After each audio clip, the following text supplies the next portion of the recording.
굿모닝, 좋은 아침입니다. 한 하루를 시작하는 한 아침, 또 한 주를 시작하는 아침입니다. 이번 한 주도, 오늘 하루도 주님의 은혜와 사랑이 풍성하기를 소망합니다. 오늘 말씀 같이 나누겠습니다. 마가복음 10장 17절부터 31절 말씀입니다. 마가복음 10장 17절부터 31절 말씀입니다. 예수께서 길에 나가실새 한 사람이 달려와서 꿇어 앉아 묻자오되 선한 선생님이여 내가 무엇을 하여야 영생을 얻으리이까. 예수께서 이르시되 내가 어찌하여 나를 선하다 일컫느냐. 하나님 한 분 외에는 선한 이가 없느니라. 내가 계명을 안 하니 살인하지 말라, 간음하지 말라, 도둑질하지 말라, 거짓 증언하지 말라, 속여 빼앗지 말라, 내 부모를 공경하라 하였느니라. 그가 여짜오되 선생님이여 이것은 내가 어려서부터 다 지켰나이다. 예수께서 그를 보시고 사랑하사 이르시되 내게 아직도 한 가지 부족한 것이 있으니 가서 내게 있는 것을 다 팔아 가난한 자들에게 주라. 그리하면 하늘에서 보화가 내게 있으리라. 그리고 와서 나를 따르라 하시니 그 사람은 재물이 많은 거로 이 말씀으로 인하여 슬픈 기색을 띠고 근심하며 가니라. 예수께서 둘러보시고 제자들에게 이르시되 재물이 있는 자는 하나님의 나라에 들어가기가 심히 어렵도다 하시니 제자들이 그 말씀에 놀라는지라. 예수께서 다시 대답하여 이르시되 얘들아 하나님의 나라에 들어가기가 얼마나 어려운지 낙타가 바늘귀로 나가는 것이 부자가 하나님의 나라에 들어가는 것보다 쉬우니라 하시니 제자들이 매우 놀라 서로 말하되 그런즉 누가 구원을 얻을 수 있는가 하니 예수께서 그들을 보시고 이르시되 사람으로는 할 수 없으되 하나님으로는 그렇지 아니하니 하나님으로서는 다 하실 수 있느니라. 베드로가 여짜와 이르되 보소서 우리가 모든 것을 버리고 주를 따랐나이다. 예수께서 이르시되 내가 진실로 너희에게 이르노니 나와 복음을 위하여 집이나 형제나 자매나 어머니나 아버지나 자식이나 전토를 벌인 자는 현세에 있어 집과 형제와 자매와 어머니와 자식과 전토를 백배나 받되 박해를 겸하여 받고 내세의 영생을 받지 못할 자가 없느니라. 그러나 먼저 된 자로서 나중되고 나중된 자로서 먼저 될 자가 많으니라. 아멘. 올해 우리 교회 표어가 제자를 걷는 사람들입니다. 예수님을 따르는 자라는 것이죠. 오늘 본문을 통해서 우리는 예수님을 따른다는 것이 무엇인가를 함께 살펴봤으면 좋겠습니다. 오늘 마가복음 10장 17절부터 31절 말씀은 두 가지의 말씀이 나타나고 있습니다. 첫 번째 말씀은 부자 청년, 한 청년과 예수님과의 대화이고 두 번째는 그 청년과의 대화 이후에 예수님께서 제자들과 하시는 대화의 내용을 오늘 말씀해 주고 있죠. 이 말씀 마태복음 19장, 누가복음 18장에도 똑같이 기록되어 있습니다.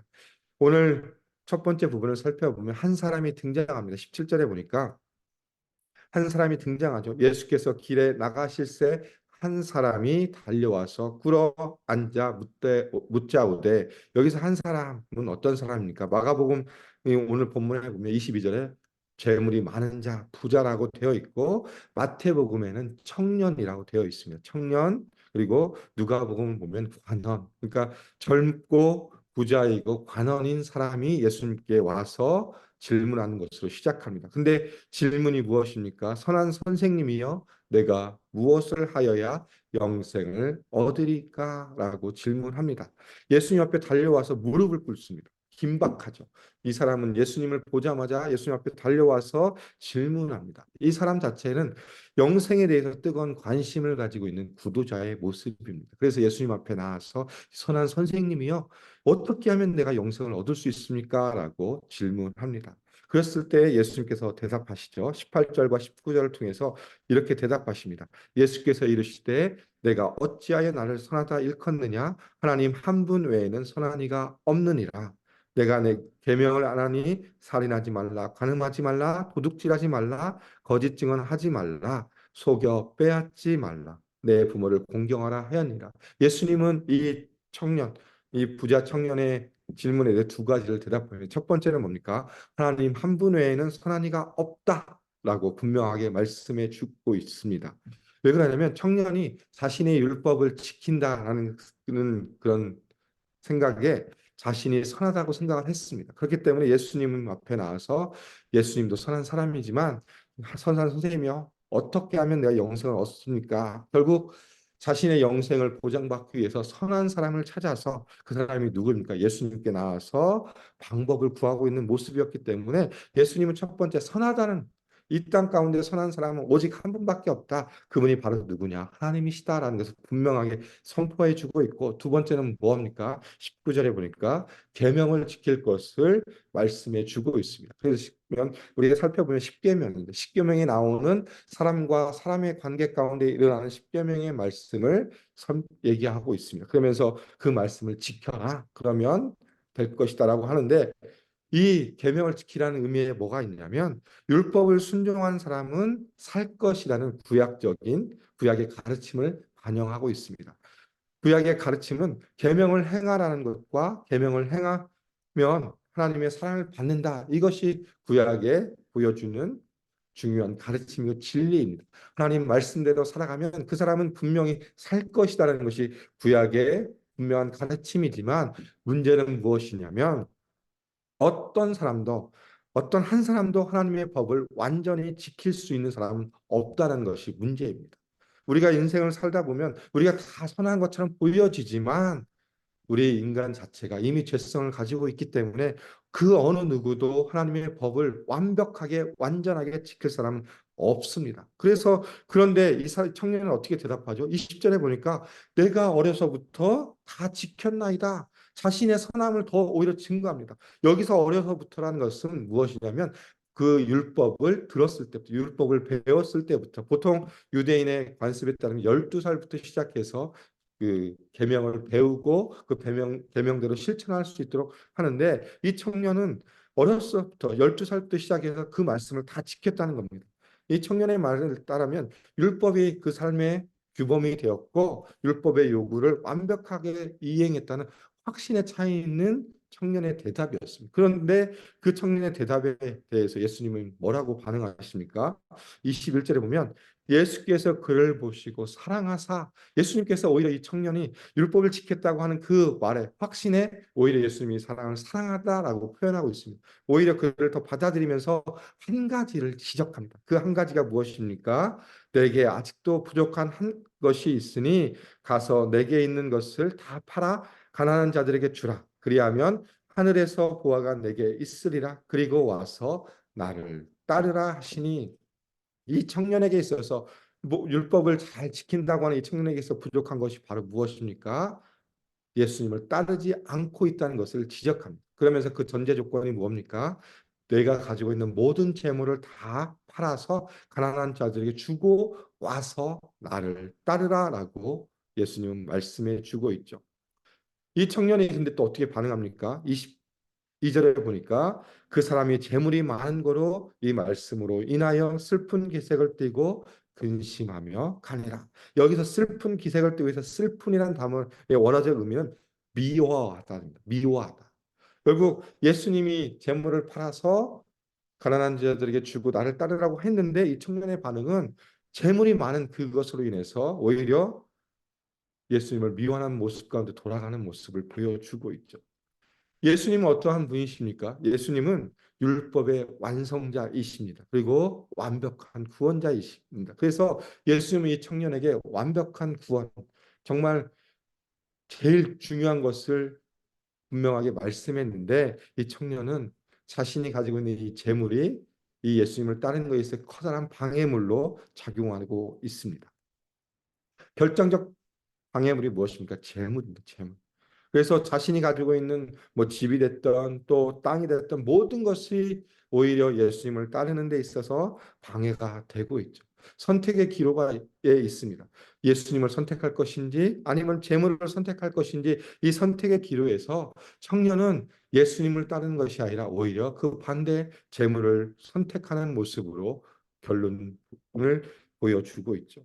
그러면서 결국 청년은 예수님을 떠나고 예수님을 따르지 못한 모습을 보여주고 있습니다. 그러면서 예수님이 이 사건을 통해서 제자들을 통하여 또 교훈하십니다. 그것이 바로 22절부터 시작해서 27절의 말씀을 통해서 예수님이 제자들에게 말씀해 주고 있습니다. 뭐라고 말씀하십니까? 23절에 보니까 예수께서 둘러보시고 제자들에게 이르시되 재물이 있는 자는 하나님의 나라에 들어가기가 심히 어렵도다. 재물이 많은 자들, 재물을 가지고 있는 자들이 하나님의 나라에 들어가기가 쉽지 않다라고 이야기하고 있는데 어떻게 반응합니까? 제자들이 24절에 보니까 그 말씀에 놀라는지라. 왜 제자들이 예수님의 말씀에 놀라고 있을까요? 그 당시 문화를 살펴보면 특히 유대인에게 있어서 이 부와 물질은 하나님의 축복이라고 여겼습니다. 그러니까 내가 잘 살고 내 부가 점점 늘어나고 내 물질이 풍부해지는 것은 하나님이 내게 계신 축복이다라고 생각하고 있고, 그 반대로 내가 가난하게 살고 내가 힘들게 산다는 그것은 내가 하나님 앞에 악을 행하였다라는 그 생각이, 그런 생각들이 유대인의 깊이 박히고 있었기 때문에 이 제자들은 예수님께서 이렇게 말씀하시니까 놀랄 수밖에 없었습니다. 예수님께 뭐라고 하셨습니까? 재물이 있는 자는 하나님 나라에 갈 수가 없어. 어렵다. 그렇게 놀라니까 다시 한번 예수님이 말씀해 주고 있죠. 하나님의 나라에 들어가기가 얼마나 어려운지, 낙타가 바늘귀에 나가는 것이 부자가 하나님의 나라에 들어가는 것보다 쉬우니라. 이 낙타와 바늘길을 통해서 이 부자가 하나님 나라에 들어가지 못하는 것이라는 것을 분명하게 이야기하고 있죠. 이 낙타와 바늘길은 있는 그대로 그것입니다. 낙타는 이 팔레스타인 지방에서 가장 큰 동물입니다. 가장 큰 동물이고, 바늘길은 우리가 살펴보는 사물 중에서 가장 작은 구멍입니다. 그러니까 가장 큰 동물과 가장 작은 구멍을 극명하게 대조하면서 이 부자가 하나님 나라에 들어가 이만큼 불가능하고 터무니없는 것이다라는 것을 예수님이 다시 한번 말씀해 주고 있죠. 그러니까 또 제자들이 어떻게 반응합니까? 26절에 제자들이 매우 놀라 서로 말하되, 아까는 놀랐다고 했는데 이제는 매우 놀라, 그 강도가 점점 더 커집니다. 예수님께서 낙타와 바늘기로 설명해 주니까 정말 불가능한 것이다라고 하니까 제자들이 더 놀라는 모습으로 보여주면서 이제 원초적인 질문으로 다시 돌아갑니다. 그럼 누가 구원을 할 수 있습니까? 누가 구원을 받을 수 있습니까? 라고 제자들이 예수님께 말합니다. 그럴 때 예수님께서 이제 그들을 보시고 27절에 보니까 이르시되 사람으로는 할 수 없으되 하나님으로는 그렇지 아니하니 하나님으로서는 다 하실 수 있느니라. 구원이 어떻게 주어지는가를 예수님 분명하게 선포하고 있습니다. 사람의 힘으로가 아니라 오직 하나님의 능력으로 하나님께서 하실 수 있는 것으로 되어져 있다. 이 구원은 하나님만이 하실 수 있는 하나님의 절대 주권의 영역임을 분명하게 예수님은 선포해 주고 있습니다. 사도 바울은 이렇게 말씀합니다. 에베소서 2장 8절과 9절에 보면 너희가 그 은혜에 의하여 믿음으로 말미암아 구원을 받았나니 이것은 너희에게 난 것이 아니요 하나님의 선물이라. 행위에서 난 것이 아니니 이는 누구든지 자랑하지 못하게 함이라. 이 말씀처럼 사도 바울이 말씀해 주신 것처럼 우리에게 주어진 구원은 하나님의 선물입니다. 이것은 우리가 어떤 능력이 있어서 하는 것이 아니라 오직 하나님의 절대 주권으로 말미암아 하나님만이 하실 수 있다라는 것을 분명하게 예수님이 제자들을 향하여서 말씀합니다. 어떻게 보면 부자가 하나님 나라에 가지 못하는 것을 설명하면서 결국은 구원의 가장 기본적인, 기초적인, 근원적인 부분을 다시 한번 예수님은 설명하면서 그들에게 말씀해 주고 있죠. 구원은 사람의 손에 달린 것이 아니라 오직 하나님의 손에 달려 있고 하나님만이 하실 수 있는 것이다라는 것을 분명하게 예수님은 제자들을 향하여서 말씀해 주셨습니다. 그러면서 이제 베드로가 등장합니다. 28절에 베드로가 여쭤와 이르되 보소서 우리가 모든 것을 버리고 주를 따랐나이다.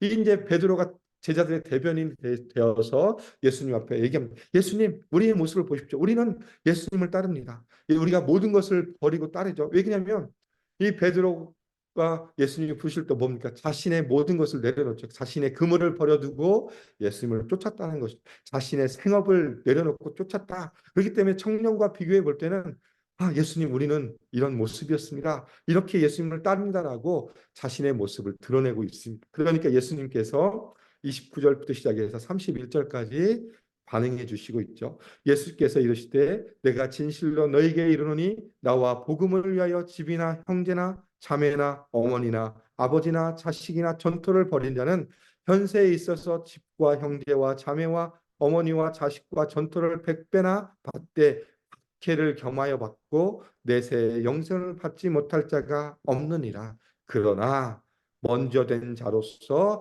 나중되고 나중된 자로서 먼저 될 자가 많으리라. 예수님은 베드로의 이 말에 두 가지로 반응합니다. 첫 번째는 긍정적인 반응이죠. 무엇입니까? 분명히 내세에 너에게 영생이 있을 것이다. 이것은 결코 변함이 없을 것이다라고 분명하게 선포해 주고 있고, 또 하나는 무엇입니까? 이 현세에서 버린 것들, 정말 예수님과 복음을 위해서 버린 것들, 집이나 형제나 자매나 어머니나 아버지나 자식이나 전토를 벌인 자는 이 현세, 우리가 현재 살아가는 이 현실 세계에서 100배나 더 받을 것이다 라고 이야기하고 있습니다. 이것을 이야기해서는 하나님의 나라의 관점으로 우리가 바라봐야 됩니다.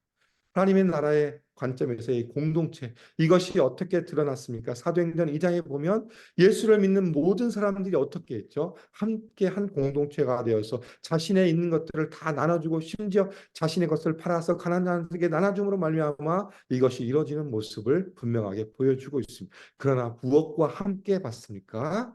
고난, 박해를 겸하여 받는다라고 예수님은 말씀해 주고 있죠.